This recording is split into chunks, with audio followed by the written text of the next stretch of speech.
అందరికీ నమస్కారం. నా పేరు Rama. 'I hate my wife' 76వ భాగం. రచయిత జె. సుజాత గారు. ఐసు నాతో ఫ్రీగా మాట్లాడవే అని ఐసు గడ్డం పట్టుకొని అభి బ్రతిమలాడుతూ ఉంటాడు. అభి గారు నన్ను విసిగించకండి. ముందు డ్రైవర్ ఉన్నాడు. అది గుర్తుపెట్టుకోండి. కొంచెం సేపు నన్ను విసిగించకుండా సైలెంట్‌గా ఉండండని సీరియస్‌గా చెప్పి ఉడుక్కుంటున్న అభి ఫేస్‌ని చూసి చిన్నగా నవ్వుతూ రంజిత్, శ్వేతల గురించి సీరియస్‌గా ఆలోచనలో పడుతుంది ఐసు. ఈ 3 కార్ల కంటే ముందే గుడికి రీచ్ అయిన వినయ్ గారు, రాజీ గారు పిల్లలొచ్చేసరికి ఇంకా లేట్ అవుతుందని అనుకున్న వాళ్ళు శ్వేతని, ఆనంద్‌ని ఇష్ట ప్రకారమే గుడికి రమ్మని పిలిచినందుకు తనకి ఆనంద్ అంటే ఇష్టమే అని ఫిక్స్ అయ్యి పంతులు గారితో ఈ మంత్‌లో ఏవైనా నిశ్చితార్థానికి ముహూర్తాలున్నాయేమో కనుక్కుంటూ ఉంటారు. ఆయన పంచాంగం చూసి అటు ఇటు తిరగేసి ఈ నెల ఆఖరి వారంలో దివ్యమైన ముహూర్తం ఉంది వినయ్ గారు అని చెప్పి మరి మీ అమ్మాయి కాబోయే అల్లుడి జాతకాలు తెచ్చారని అడుగుతారు. ముహూర్తం ఖరారు చేయడానికి అని. లేదు పంతులు గారు మీకు వీలుంటే ఒకసారి రేపు మా ఇంటికి రాగలరా పంతులు గారు అని రాజీ గారు అడుగుతారు. తప్పకుండా అమ్మ. రేపు నేనొకసారి మీ ఇంటికొస్తాను. ఇద్దరి జాతకాలు చూసి కుదిరాయో లేదో చూసి ముహూర్తం పెట్టొచ్చని ఆయన అనగానే చాలా సంతోషం పంతులు గారని వాళ్ళిద్దరూ ఆయనకి నమస్కరించగా అప్పటికే గుడికి వచ్చిన Abhi and co, Ranjit and co, Shiva and co వాళ్ళు కూడా రావడంతో ముహూర్తం ఎవరికి డాడీ అని అడుగుతాడు అభి వినయ్ గారితో. బుజ్జమ్మకు అభి అని రాజీ గారు అనగా మిగిలిన వారు షాక్ అవుతారు. ఆనంద్ అయితే ఆనందంలో ఫేస్ 100 వాల్ బల్బ్ లాగా వెలిగిపోతుంటుంది. ఐసు, రంజిత్, శ్వేతల వైపు చూడగా ఇద్దరు మొహాలు డల్‌గా ఉండడం చూసి ఐసు కూడా బాధపడుతుంది. మామయ్య మీరు కంగారు పడుతున్నారేమో అని నాకు అనిపిస్తోందని చిన్నగా అంటుంది. మళ్ళీ ఆయన ఎక్కడ తప్పుగా అనుకుంటారన్న మొహమాటంతో దేనికి ఐసు అంటే శ్వేతకి ఇష్టమో లేదో కనుక్కోలేదు. ఇష్టమైన వాళ్ళు కొన్ని రోజులు కలిసి ట్రావెల్ చేస్తే ఒకరి గురించి ఒకరికి తెలుస్తుంది గదా! అని వారిద్దరికీ చిన్నప్పటి నుంచి పరిచయం ఉంది గానీ, ఇంకా క్లోజ్‌నెస్ అయితే లేదు కదా! అని తన మనసులో ఉన్న మాట బయట పెడుతుంది ఐసు. అవును డాడీ అని అభి అంటూ, సరే దాని గురించి తర్వాత మాట్లాడుకోవచ్చు. ముందు అర్చన చేయిద్దామని అందరూ దేవుడి ఎదురుగా నిలబడగా ఎవరి పేరు మీద అర్చన చేయమంటారని పంతులు గారు అడిగితే, ఐశ్వర్య అని రాజీ గారంటే అక్కడ ఉన్నవారు అందరి పేర్లు చెప్పి రా అని అమ్మ, నాన్న, నానమ్మ పేర్లు కూడా చెప్పి అష్టోత్తరం చేయమని చెప్తుంది ఐసు. ఒక పావుగంటకు పూజ అవ్వగానే పంతులు గారు అందరికీ హారతిచ్చి శతగోపురం పెట్టి బొట్టు పెట్టుకోమని చెప్పగా తను పెట్టుకొని అభి, అద్వి అదిరిలకు కూడా బొట్టు పెట్టి పూజ అవ్వగానే వెళ్ళి పక్కన కూర్చున్న రంజిత్ నుదుటన కూడా పెట్టి అన్నయ్య పక్కనే కూర్చుని పోతుంది. ఐసు వెనక వచ్చిన అభి వాళ్ళకి ప్రసాదం తెచ్చి ఇవ్వగా మౌనంగానే ఇద్దరూ తింటారు. అభి పిల్లలిద్దరికీ పెట్టి తను తినగా కీతుతో పాటు కూర్చున్న శ్వేత దగ్గరికి వెళ్తుంది ఐసు. ఐసుని చూసిన కీతు అమ్మా ఇప్పటికి దొరికావు నాకు అని హ్యాపీ బర్త్‌డే అని విష్ చేయగా చిన్నగా నవ్వి శ్వేత పక్కన కూర్చున్న ఐసు శ్వేత చేయి పట్టుకొని ఆనంద్ నీకు నచ్చాడా అని అడుగుతుంది. తల వంచుకొని ఉన్న శ్వేతను చూసి ఆ మాటకి ఒక్కసారిగా తలెత్తిన శ్వేత ఐసు కళ్ళలోకి చూడగా కళ్ళ నిండా నీరు నిండి ఉన్న శ్వేతని చూసి శ్వేత అని బాధగా శ్వేత కళ్ళు ఐసు తుడుస్తూ ఉంటే నా గురించి నీకు తెలియదా ఐసు అని చిన్నగా వెక్కుతూ అడుగుతుంది శ్వేత. తెలుసు కానీ నువ్వే ఇప్పుడు ఆనంద్‌ని పిలిస్తే అలా అనిపించిందని ఐసు అంటుంది. నాకు మీ అన్నయ్య మీద పిచ్చి కోపంగా ఉంది తెలుసా? అసలు వాడినెందుకు ప్రేమించా అని ఇప్పుడు ఫీలవుతున్నాను. చూడు ఎలా రాయిలాగా పట్టనట్టు కూర్చున్నాడు. అవును ఆనంద్‌ని నేనే పిలిచా. వాడిని పిలిచి మీ అన్నని ఏడిపిద్దామనుకున్నా. కానీ ఇలా డాడీకి రాంగ్ వేలో అర్థమవుతుందని అనుకోలేదు. ఒక పక్క మమ్మీ, డాడీ నా పెళ్లి గురించి ఎదురు చూస్తున్నారు. నేనేమో కాలేజీలో లవ్ చేసిన పాపానికి ఇంకా వీడి గురించే ఆలోచిస్తున్నా. ఇందాకేమన్నాడో తెలుసా? వాడు నీకు నచ్చితే చేసుకో అన్నాడు. నేనెవరిని చేసుకున్నా వాడికేం కాదన్నట్టు. మరి అలా ఉన్నా మీ అన్న గురించి నేనెలా మమ్మీ, డాడీతో మాట్లాడతా? ఒకవేళ నాకు వీడిష్టం, తననే పెళ్లి చేసుకుంటా అని నేను డాడీ, అన్నయ్యలకు ధైర్యంగానే చెప్తా. మరి మీ అన్నయ్య స్టాండ్ తీసుకుంటాడా? అప్పుడు కూడా మళ్ళీ తనంటే నాకిష్టం లేదని చెప్తే నేనేం చెయ్యాలని వెక్కుతూ ఉన్న శ్వేతని దగ్గరికి తీసుకుంటుంది ఐసు. ఐసు ఒళ్ళో పడుకున్న శ్వేత మీ అన్నయ్యకి బలుపు చాలా ఎక్కువ. ముఖ్యంగా నన్ను ఏడిపించడం అంటే చాలా ఇష్టం అని వెక్కుతూ అంటుంది. అందరూ ఇంటికి వెళ్ళిపోతారు. ఐసు కార్ దిగి లోపలికి వెళ్తుండగా అమ్మ ఐసు అన్న పిలుపు విని వెనక్కి తిరిగిన ఐసుకి గార్డెన్‌లో కేశవ్ గారు, కౌసల్య, సీతమ్మ గారు, కృష్ణ గారి ఫ్యామిలీ కూడా కనిపిస్తారు. వాళ్ళని చూసిన ఐసు నాన్న అని చిన్నపిల్లలా పరుగులు పెడుతూ వెళ్లి వాళ్ళ నాన్నగారిని హత్తుకుంటుంది ఐసు. నాన్న మీరెప్పుడొచ్చారని ఆనందంగా అడుగుతుంటే పుట్టినరోజు శుభాకాంక్షలు ఐసమ్మ అని కేశవ గారు ఐసు తల నిమురుతూ చెప్తారు. థాంక్స్ నాన్న అని కేశవ్ గారి భుజంపై తలవాల్చిన ఐసు వాళ్ళ అమ్మగారి వైపు చూడగానే పుట్టినరోజు శుభాకాంక్షలు ఐసు అని ఆవిడ కూడా చెప్తారు. వాళ్ళ నాన్నగారి భుజం మీద నుంచే థాంక్స్ అమ్మా అని కృష్ణ గారు వాళ్ళు, అను, రాజు అందరూ కూడా విష్ చేశాక అందరికీ థాంక్స్ చెప్పి పొద్దున ఫోన్ చేసినప్పుడు కూడా నాకు మీరేమీ చెప్పలేదు అని అంటూ అను అనేసరికి అసలు వస్తున్నట్లు అని ఐసు అనగానే మేం కూడా అనుకోలేదు ఐసు. అల్లుడు గారు ఫోన్ చేసి రమ్మనే వరకు అని కౌసల్య గారు అంటారు. అభి గారా అని వెనక్కి తిరిగిన ఐసుకి అభిని ఎత్తుకొని చిరునవ్వుతో చూస్తుంటాడు అభి. అన్నయ్య ప్రయాణం బాగా జరిగిందా? కృష్ణ ఎలా ఉన్నారని రాజీగారంటూ లోపల కూర్చోకుండా ఇక్కడే ఎందుకున్నారని అడుగుతారావిడ. Hello! My dear birthday baby! కొంచెం వెనక్కి కూడా ఒక లుక్ వెయ్యమ్మా! అని విమల్ గారు అంటూ హ్యాపీ బర్త్‌డే అని అంటూ ఉంటే, కేశవ్ గారు వెనక్కి చూసిన ఐసుకి అక్కడ విమల్ గారు, ఈశ్వరి గారు, వరుణ్ కూడా ఉండడం చూసి అంకుల్ మీరు కూడా నన్ను సర్ప్రైజ్ చేయాలని ఇప్పుడొచ్చారా?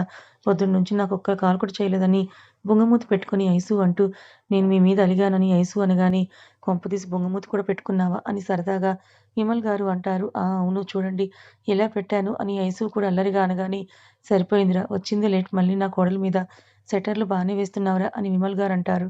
అవును మావయ్య. ఆంటీ మార్నింగ్ చేసి విష్ చేశారు గానీ అంకుల్ వరుణ్ నాకు మార్నింగ్ నుంచి చేయలేదని ఐసు అనగానే అయ్యో ఐసు నా భార్య చేస్తే నేను చేసినట్టే. భర్తలో భార్య సగం కదా! అలా అది నాలో సగం అని విమల్ గారు డ్రామాటిక్‌గా అంటారు. విమల్ గారైతే ఐసు వాడికి ఈశ్వరి మిగిల్చిన భోజనం మాత్రమే పెడదాం అని వినయ్ గారు అనగానే ఆ మాటకి అందరూ గలగలమని నవ్వితే విమల్ గారు మాత్రం గతుక్కుమంటారు. పిచ్చి చూపులు చూస్తున్న విమల్ గారిని చూసి కేక్ కూడా ఈశ్వరి తినగా మిగిలిందే ఇద్దామని వినయ్ గారంటారు. ఓకే మావయ్య. రేయ్ అభి ఈ మామ కోడళ్ళేంట్రా నన్నిలా ఆడుకుంటున్నారని విమల్ గారు అభి దగ్గరికి పరుగులు పెడితే వాళ్ళు చెప్పింది కరెక్టే కదా అంకుల్. మీరు ఐసూ గురించి వదిలేయండి అంకుల్. మొన్న మీ మ్యారేజ్ డే మీకు గుర్తుందా? అని అభి అనగానే నాలుక కరుచుకున్న విమల్ గారు చిన్నగా ఈశ్వరి గారి వైపు చూస్తారు. విమల్ గారి వైపే కోపంగా చూస్తూ ఉంటారు ఈశ్వరి గారు. ఆవిడ చుట్టూ చేరిన ఐసు, వినయ్ గారు, ఇంకా రాజీ గారు, కేశవ్ గారు, మిగిలిన వారు అమ్మో!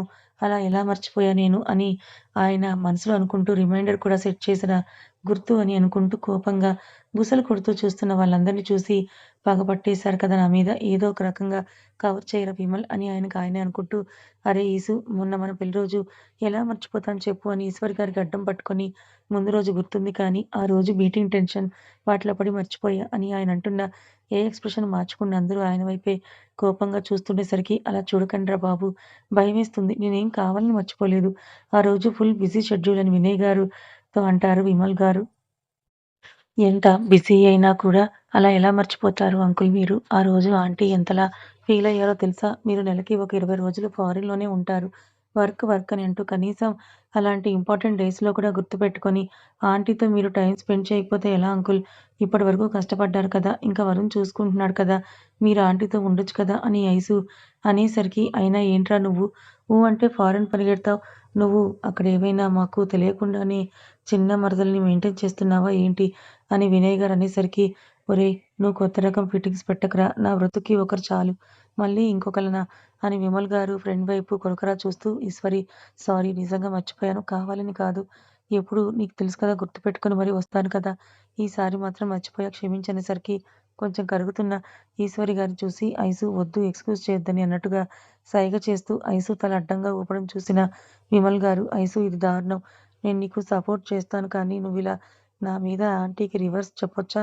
అని విమల్ గారు అనగానే అంకుల్ అవన్నీ వదిలేయండి. మీరు మీ పెళ్లి రోజు మర్చిపోయినందుకు మీకొక పనిష్మెంట్ అని యేసు అనగానే ఏంటో చెప్పు అన్నట్టు విమల్ గారు చూడగానే ఆంటీని తీసుకొని మీరు ఒక నెల రోజులు సరదాగా ఎక్కడికైనా వెళ్లి తిరిగి రండి అని యేసు అనగానే వద్దైసు అని ఈశ్వరి గారు అంటూ నేను వెళ్ళిపోతే విజయ్ ఇబ్బంది పడతాడని అంటారు. మమ్మీ నేను ఒక నెల రోజులు నేను షూటింగ్స్‌లో బిజీ కాబట్టి నువ్వు నా గురించి ఆలోచించడం మానేసి డ్యాడీతో సరదాగా ఎంజాయ్ చెయ్యి. నీకు ఊటీ వెళ్ళాలని ఎప్పటినుంచో ఉంది కదా! ఆల్రెడీ మేము ఊటీ టికెట్స్ తీసేసాం.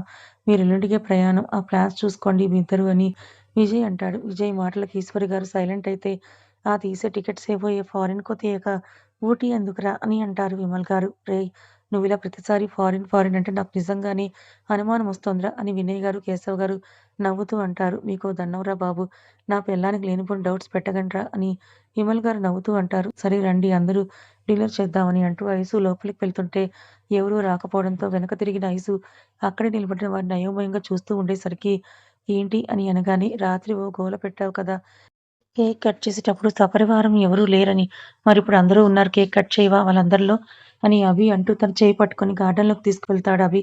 ఒక టేబుల్‌పై అరేంజ్ చేసిన కేక్‌ని మళ్ళీ ఎందుకిది అభి గారు నైట్ చేశా కదా! అని ఐసు మూతి ముడిచి అంటుండగా, ఇదిగో నీ పిల్లల ముందు ఇప్పుడు కేక్ కట్ చెయ్యి. వాళ్ళు హ్యాపీ బర్త్‌డే సాంగ్ పాడతారంట అని అభి అంటూ ఉండగానే, హే ఐసు మా బర్త్‌డే అని అద్వి నవ్వుతూ గంతులేస్తాడు. కేశవ్ గారి దగ్గరున్న అదిర కూడా ఆయన చేతుల మీద నుండే ఎగురుతూ ఉండేసరికి ఐసు అందరి మధ్యలో మరొకసారి కేక్ కటింగ్ చేసి ముందు పిల్లలకి, ఆ తర్వాత కేశవ్ గారికి, కౌసల్య గారికి, వినయ్ గారికి, రాజు గారికి అందరికీ కేక్ పెట్టి కార్యక్రమాన్ని పూర్తి చేస్తారు. ఇంకా డిన్నర్ కూడా గార్డెన్‌లోని ఏర్పాటు చేయడంతో కబుర్లు చెప్పుకుంటూ అందరూ డిన్నర్ చేసి ఎవరి రూమ్స్‌కి వాళ్ళు వెళ్ళిపోతారు.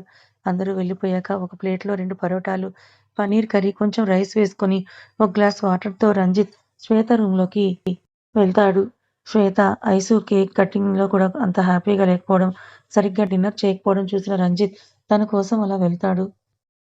శ్వేత రూమ్ డోర్ తీసిన రంజిత్ డ్రెస్ చేంజ్ కూడా చేసుకోకుండా బెడ్ మధ్యలో కూర్చొని 2 మోకాళ్ళ మధ్య తలపెట్టుకొని ఏడుస్తున్న శ్వేతని చూసి రంజిత్ మనసు బాధపడుతుంది. తీసుకువెళ్ళిన ఫుడ్ టేబుల్ మీద పెట్టి శ్వేత ముందు కూర్చున్న రంజిత్ శ్వేత తల మీద చేయి వేసేసరికి రంజిత్ రావడం గమనించిన శ్వేత వాళ్ళ డాడీ గాని, అన్నయ్య గాని వచ్చారేమో అని కంగారుగా కళ్ళు తుడుచుకుంటూ బలవంతంగా నవ్వుతూ మొహం పైకెత్తి చూసేసరికి ఎదురుగా ఉన్న రంజిత్‌ని చూడగానే కోపంతో పాటు ఏడుపు కూడా వస్తుంది. అలా ఏడుస్తూనే చేతికి దొరికిన వస్తువల్లా రంజిత్ మీద విసురుతూ అప్పటి వరకు ఉన్న కోపాన్నంతా తీర్చుకుంటూ ఏరా! ఇంకా నన్ను ఏడిపించేది ఏమైనా మిగిలుందా? అని కయ్యిమంటుంది శ్వేత. పిల్లలు నిద్రపుచ్చి డల్‌గా ఉన్న ఐసుని చూసి తన దగ్గరికి వెళ్తాడు అభి. ఐసుని వెనుక నుంచి హగ్ చేసుకుంటూ రంజిత్, శ్వేతల గురించి ఆలోచిస్తున్నావా? అని అంటాడు చిన్నగా. వాళ్ళ ప్రేమ గురించి మీకు మొత్తం తెలుసు కదా అభి గారు. మరి మీరెందుకు మాట్లాడడం లేదు? మామయ్య గారు వేరే సంబంధం తీసుకొని వస్తే మీరు చెప్పొచ్చు కదా మామయ్యకి వాళ్ళ ప్రేమ గురించి అని అభి వైపు తిరిగిన ఐసు, మీరు చెప్తే మామయ్య గారు వింటారు కదా అని అంటుంది. ఏమని చెప్పను?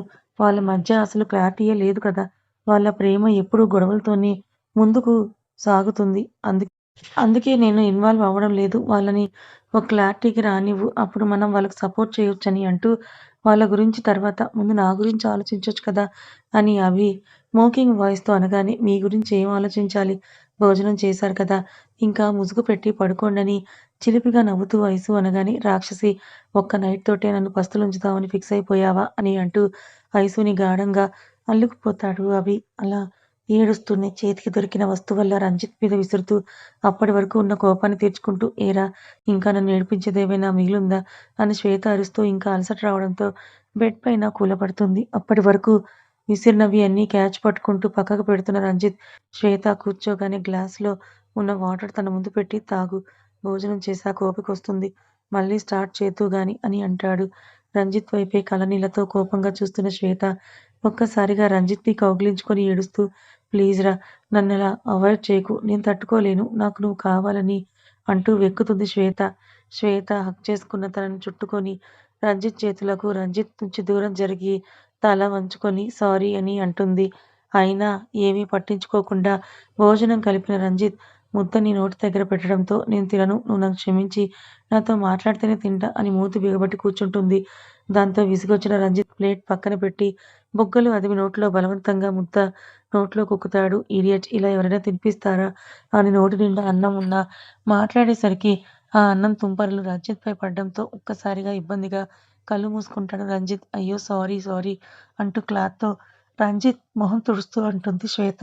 తన చేతిలో ఉన్న క్లాత్‌ని విసుగ్గా లాక్కొని తనే తుడుచుకుంటూ నీకు అలవాటే కదా మాటలు వదిలేయడం, ఆ తర్వాత సారీలు చెప్పడం అని రంజిత్ విసుగ్గా అంటూ భోజనం మొత్తం తినిపించి బుంగమూతి పెట్టుకున్న శ్వేత మూతి తుడిచి పైకి లేస్తాడు. ప్లీజ్ రా!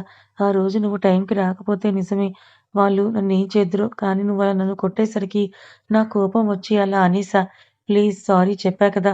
నాతో మాట్లాడని రంజిత్‌కి ఎదురుగా నిలబడి ముద్దుగా అనగానే మొన్న ఐ హేట్ యూ అన్నావని అంటాడు తల పక్కకి తిప్పుతూ. అన్ని సార్లు సారీ చెప్పినా నువ్వు యాటిట్యూడ్ చూపిస్తే నాకు మరి కోపం రాదా? అందుకే అలా అనేసా అని మూతి ముడిచి అంటూ తలదించుకుంటుంది. అయితే మ్యారేజ్ అయ్యాక ఇలా మన మధ్య ఏదో ఒక గొడవ అవుతుంది. నాకు కోపం ఎక్కువ. త్వరగా మాట్లాడను. మరి అంత మాత్రానికే నాకు విడాకులు ఇచ్చేస్తావా? నాకు కోపం రావాలని వేరే ఎవరితోనో లంచ్‌కి వెళ్తావా? అని సీరియస్‌గా అడుగుతాడు. వాడితో వెళ్ళినందుకు బాగా మండినట్టుంది అని జెలసీ ఎక్కువయింది కదా! అని మనసులో శ్వేత అనుకుంటూ నేను వదులుతా అన్నా నువ్వు నన్ను వదలవు నాకు తెలుసు అని ఆ రోజు డ్యాడీ కోసం వెళ్ళా. కానీ లంచ్ చేయకుండా వచ్చేసా. అది చెప్పవే అని రంజిత్ భుజంపై కోపంగా గిచ్చుతూ ఇవన్నీ వద్దురా!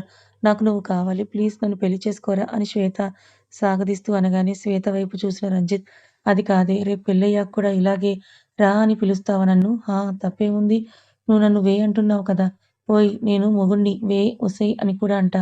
నువ్వు రా అంటానంటే మాత్రం ఈ పెళ్లి క్యాన్సిల్ అని రంజిత్ అనగానే, సరే అయితే ఆ ఆనంద్ నచ్చాడని డ్యాడీతో చెప్తా అని శ్వేత నవ్వుతూ అంటూ హైవింగ్ చేయగానే రంజిత్ పళ్ళు కొరుకుతూ సరే నేను ఏ అప్పలమ్మనో చేసుకుంటా అని వెనక్కి తిరిగేసరికి వద్దొద్దు అని శ్వేత రంజిత్ చెయ్యి పట్టుకొని ఆపేస్తుంది. మరి ఇంత బలుపు ఉండకూడదు తెలుసా అని శ్వేత మూతి తిప్పుతూ అనేసరికి శ్వేత చుట్టూ చేతులు బిగించిన రంజిత్ శ్వేత నుదుటి పైన ముద్దు పెట్టి, మరి పెళ్ళెప్పుడు చేసుకుందాం అని మంద్రంగా అడుగుతాడు. నువ్వు తాళి కడతాను అంటే ఇప్పుడైనా ఓకే అని రంజిత్ గుండెలపై వాలిన శ్వేత తలపై చేత్తో నిమురుతూ నాకు చెప్పకుండా ఎక్కడికి అలా ఒంటరిగా వెళ్ళకు అని అంటాడు చిన్నగా. అని శ్వేత అనగానే సరే ఇంక పడుకో.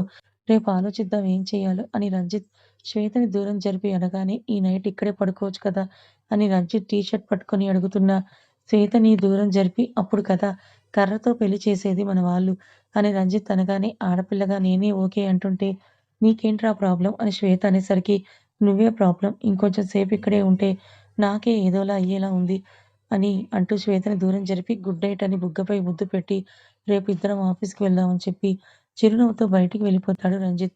ఈడియట్ ముద్దు పెట్టడం కూడా రాదు అని గొనుక్కుంటూ డోర్ లాక్ వేసుకొని సిగ్గుపడుతూ నవ్వుకుంటుంది శ్వేత.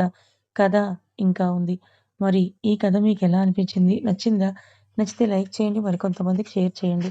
ఇలాంటి మరిన్ని మంచి కథల కోసం మన ఛానల్‌ని సబ్స్క్రైబ్ చేసుకోండి. Thank you so much.